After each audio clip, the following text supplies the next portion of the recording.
Hi friends, நான் ரதி. இன்று நாம பார்க்க போகும் கதை ஒரு மாயமான காட்டில் ஒரு குட்டி முயல், ஒரு ரகசியமான கதவு, அதை திறக்க ஒரு மந்திரம். ஆனா அந்த மந்திரம் என்னன்னு தெரியுமா? இது சாதாரண கதை இல்ல, நம்ம வாழ்க்கையையே மாற்றக்கூடிய ஒரு சிறிய ரகசியம் இதில் இருக்கு. வாங்க அந்த கதைக்குள் போலாங்க.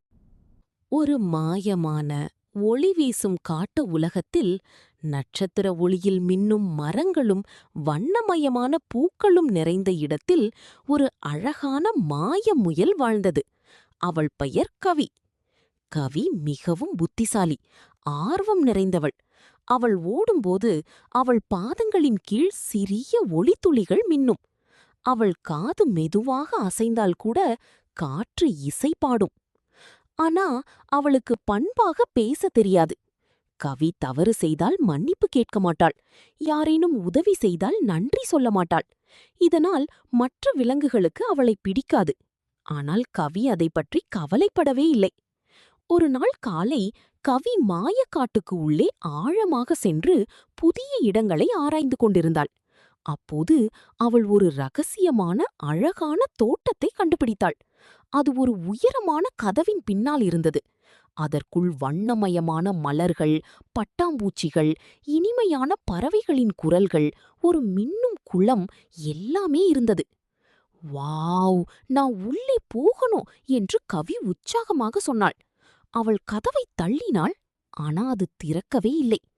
கதவின் மீது ஒரு பலகை இருந்தது. மந்திர வார்த்தைகளை சொல்லி உள்ளே வாருங்கள். மந்திர வார்த்தைகளா என்று கவி சிரித்தாள். அவள் கத்தினாள், கதவு உடனே திற! எதுவுமே நடக்கவில்லை.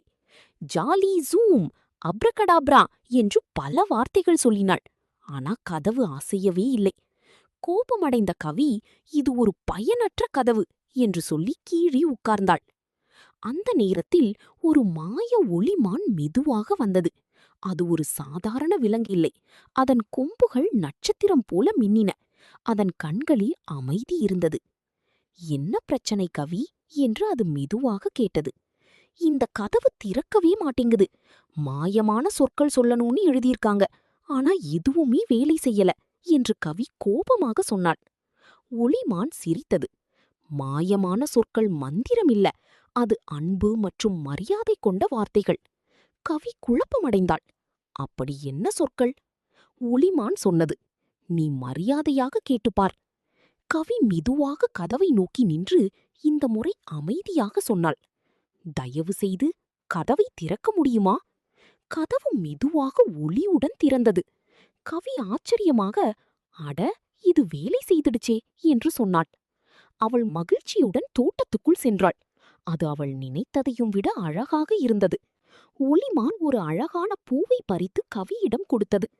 கவி அதை எடுத்துக்கொண்டு சிறிது நேரம் யோசித்து மெதுவாக சொன்னாள், நன்றி. ஒளிமான் மகிழ்ச்சியாக சிரித்தது. அந்த நேரத்தில் ஒரு சிறிய மாய அணிலின் வாலை கவி தவறுதலாக மிதித்து விட்டாள். ஐயோ என்று அது கத்தியது.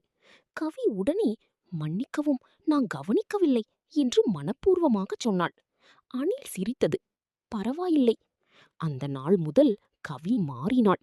அவள் தயவு செய்து, நன்றி, மன்னிக்கவும் என்று அன்பாக பேச ஆரம்பித்தாள். சில நாட்களில் முழு மாயக்காடும் அவளை விரும்ப ஆரம்பித்தது. அவள் சென்ற இடமெல்லாம் நட்பும் மகிழ்ச்சியும் மலர்ந்தது.